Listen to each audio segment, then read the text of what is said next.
నమ్మకం అమ్మ లాంటిది. మా మీద మీ నమ్మకం మిమ్మల్ని తప్పకుండా అమ్మని చేస్తుంది.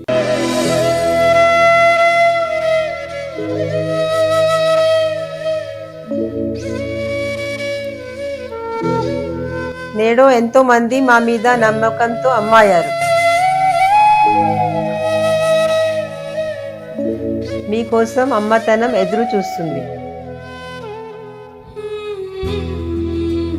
వివరాలకు సంప్రదించండి. Kiran infertility centre, Hyderabad, Bengaluru, Chennai, Delhi. జై శ్రీమన్నారాయణ. నేను మీ ఐకాన్ ఆస్ట్రాలజర్ గట్టుపల్లి సురేష్ బాబు. మనకి 2026 సంవత్సరం ఫిబ్రవరి 23వ తారీఖు ఏంటనుకుంటున్నారా? మారేటువంటి గ్రహాలండి. ఇవి ఏ గ్రహమో తెలుసా అండి? కుజగ్రహం. ఈ కుజగ్రహము రాహుతో కలయికతో, అలానే కుంభరాశిలో రాహుతో కలయికతో రాబోతుంది. ఈ ఫిబ్రవరి 23వ తారీఖు నుంచి ఏప్రిల్ 2వ తారీఖు వరకు కూడా కుంభరాశిలో సంచరిస్తూ ఉంటుంది. అందులోనూ రాహుతో పాటు ఉంటుంది. మొదటిగా అధ్యయనంలో, అదే మొదటి భాగంలో, మొదటి వారంలో కూడా షష్టగ్రహ కూటమిలాగా ఏర్పడుతుంది కుంభరాశిలో. ఆ తర్వాత రాహుతో ఈ యొక్క ఏప్రిల్ 2వ తారీఖు వరకు కూడా రాహువు కుజుడు కలయికతో ఉంటారు. కాబట్టి ఆపోజిట్ సైన్ కేతువు కూడా వీరికి సహకరించేసి ఆ ఒక శుభ దృష్టి అశుభ దృష్టి యొక్క ద్వాదశ రాశుల వారి మీద ఎలా ఉండబోతుంది, వారి యొక్క జీవితంలో ఎలాంటి మార్పులు రాకపోతాయి. అలానే మరొక విషయం కూడా ఏంటి అంటే కనుక నూతన సంవత్సరం కూడా ఆరంభం అవబోతుంది.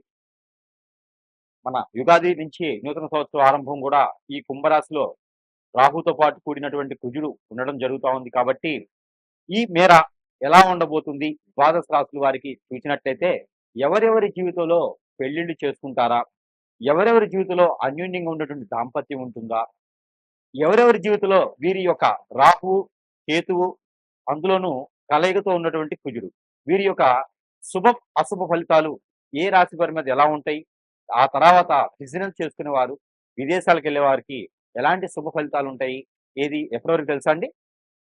ఫిబ్రవరి 23వ తారీఖు నుంచి ఏప్రిల్ 2వ తారీఖు వరకు కూడా వీరి యొక్క గోచార స్థితిగతుల ప్రకారంగా ఈ యొక్క గ్రహరీత్యా దోషాలు ఏమున్నాయా, వీరి యొక్క స్థితిగతులు ఎలా ఉన్నాయో చూసినట్టయితే కనుక ఒకసారి మనం పరిశీలన చేస్తున్నట్టయితే ద్వాదశ రాశుల్లో ఒకటైనటువంటిది మకర రాశి. ఈ మకర రాశి వారికి ఫిబ్రవరి 23వ తారీఖు నుంచి ఏప్రిల్ 2వ తారీఖు వరకు కుంభరాశిలో సంచరించేటువంటి కుజుడు, ఈ కుజుడితో పాటు రాహు కలయికతో ఉండేటువంటి కుజుడు. ఇక్కడ దీంతో పాటు ఈ యొక్క మకర రాశి వారికి ఎలా ఉండబోతుంది అంటే గనక, ఎక్కడైనా మీకు ఒక్కసారి కూడా పెళ్లి కానటువంటి మకర రాశి వారు ఉంటే కనుక ఖచ్చితంగా మీ ఇంట్లో బ్యాండ్ మ్యాజం మోగింది అని అనుకోవచ్చు. మంచి ఈవెంట్ ఆర్గనైజర్ ఉంటే మాట్లాడుకోవచ్చు. ఎందుకు అంటే కనుక మీకు ఖచ్చితంగా పెళ్ళవబోతుంది.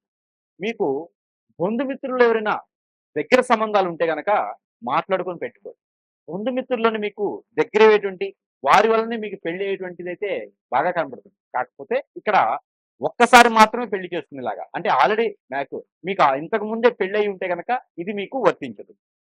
కాబట్టి మీకు పెళ్ళై భార్య దూరమై ఉంటే కనుక ఖచ్చితంగా ఒకటి గుర్తుపెట్టుకోండి. ఇప్పుడు మీది మకర రాశి. ఎప్పుడైనా సరే మీరు మేషరాశి వారిని కానీ, కర్కాటక రాశి, కన్యా రాశి వారిని కానీ చేసుకున్నట్టయితే ఖచ్చితంగా వారు మీకు దూరమై ఉంటారు.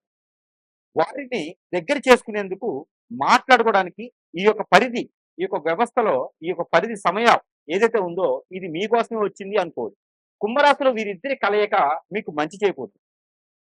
దూర వ్యక్తుల్ని కలపబోతున్నారు. శత్రువు దూరం మీద వాళ్ళని కాదండి, మీకు మంచి చేసే వారు దూరమై ఉంటే వారిని మరీ కలుపుకునేటువంటి యోచన ఉంది. కాబట్టి ప్రయత్నం చేయండి. ఏదో ఒక మందలాగా మీటింగ్కి వెళ్ళేలాగా ఒక పోగు చేసుకునే మనుషులందరినీ కాదు, మీరొక్కరే వెళ్ళి మాట్లాడుకుంటే కనుక ఖచ్చితంగా మీకు మంచి జరుగుతుంది. ఇక విదేశానికి ఏమైనా వెళ్ళాలనుకుంటున్నారా? మీరు మార్చి 20వ తారీఖు తర్వాత ప్రయత్నం చేయండి. ఖచ్చితంగా మీకు విదేశాలకు వెళ్ళేలా కనిపిస్తుంది. ఎక్కడైనా మీరు డబ్బుని పెట్టేసి వ్యాపారం చేయాలనేటువంటి ఆలోచన ఉంటే కనుక మీకు హోటల్స్ రంగం చాలా బాగుంటుంది. ఫుడ్ కోర్ట్స్ కానీ, హోటల్స్ రంగం కానీ, లేదా ఎలక్ట్రికల్ సంబంధించినటువంటి వ్యవస్థ కానీ మీకు చాలా బాగుంటుంది. కాబట్టి ఆ రకమైన ప్రయత్నం చేయండి. ఇకపోతే ఈ యొక్క మకర రాశి వారికి ఉమ్మడి ఆస్తుల్లో తగాదాలు, అన్నతమ్ముల మధ్యన తగాదాలు ఉన్నట్టయితే అవి సమపాలలో సమకూరేలాగైతే మీకు ఆ సమస్య పరిష్కార మార్గం అయితే కనిపిస్తుంది. ప్రయత్నం చేయండి. ఇక రాజకీయ రంగం ఎవరైనా వెళ్ళాలనుకుంటే కూడా చాలా బాగుంటుంది కాబట్టి ఆ కాన్స్టిట్యున్సీలో మీరు ప్రయత్నం చేస్తే డబ్బు లేకుండా కూడా గెలిచేటువంటి యోచన ఉంటుంది. ఇది అందరిలో అయితే కాదు. ప్రయత్నపూర్వకంగా అవుతాయి ఇవన్నీ. ఇంకా ఏది చేసినా అవ్వట్లేదండి. మాకు ఎన్నో సంవత్సరాల నుంచి ఏదో కట్టి పీడిస్తుందండి. మాకు అర్థం కావట్లేదు అనుకుంటే మీకు ఖచ్చితంగా ఒకటి కనిపిస్తుంది. అది ఏమిటంటే మీకు ఎవరైనా ఏదైనా అష్టదిబ్బందిని కానీ, మందు పెట్టడం కానీ చేసి మిమ్మల్ని ఎదగకుండా చేసేటువంటి తత్వంతో కనపడుతుంది. కాబట్టి అలాంటిది ఏమైనా ఉంది అంటే మీ సమీపంలో ఎక్కడైనా గురువు ఉంటే కలవండి. మీకున్నటువంటి సమస్యకి పరిష్కార మార్గం అనేది దొరుకుతుంది. అలానే ఈ చిన్నపాటి పరిహారం కూడా మీకోసం.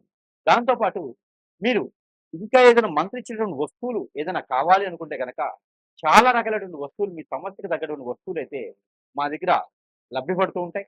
మీ సరసమైనటువంటి ధరలో లభ్యపడతాయి కాబట్టి ఎవరికైనా కావాలంటే కూడా సంప్రదించండి. అలానే ఈ రాశి వారైతే గనక ఖచ్చితంగా ఇలాంటి పరిహారం ఒకటి చేసుకున్నట్లయితే మనం అనుకున్నట్టుగా మీలో ఉన్నటువంటి దోషాలే కావచ్చు, ఈ యొక్క రాహు కేతువుది, దాంతోపాటు కుజునిది, ఈ దోషాలు ఎవరికైతే ఉన్నాయో వారు ఎక్కువగా ఇలాంటి పరిహారం చేసుకోవడం ద్వారా అన్ని రకాల సానుకూలమైనటువంటి వాతావరణం అయితే మీకు లభ్యపడేదానికి అవకాశం ఉంది. కాబట్టి ఈ పరిహారం అయితే మీకోసం.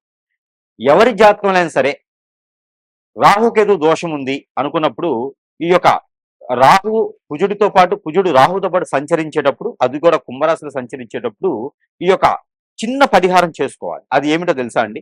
ఉలవలు ఒక పావు కిలో, గోధుమలు ఒక పావు కిలో, పచ్చ పెసలు ఒక పావు కిలో, అలానే కందులు ఒక పావు కిలో, ఇవన్నీ కూడా తీసుకొని మీరు నైట్ పనుకునేటప్పుడు మీ వద్ద పెట్టుకొని పనుకోవాలి. అంటే మీ తల దగ్గర కావచ్చు, మీ పక్కన కావచ్చు పెట్టుకొని పనుకోవాలి.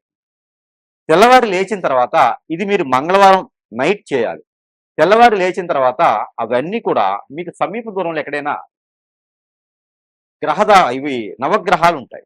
ఆ నవగ్రహాల దగ్గర తీసుకొని వెళ్ళి నవగ్రహాల చుట్టూతా 11 సార్లు ప్రదక్షిణ చేసుకుంటూ ఈ యొక్క మిశ్రమాలు ఏవైతే ఉన్నాయో ఈ తీసుకున్నటువంటి అన్ని కూడా వాటి మీద అభిషేకం చేసుకోవాలి.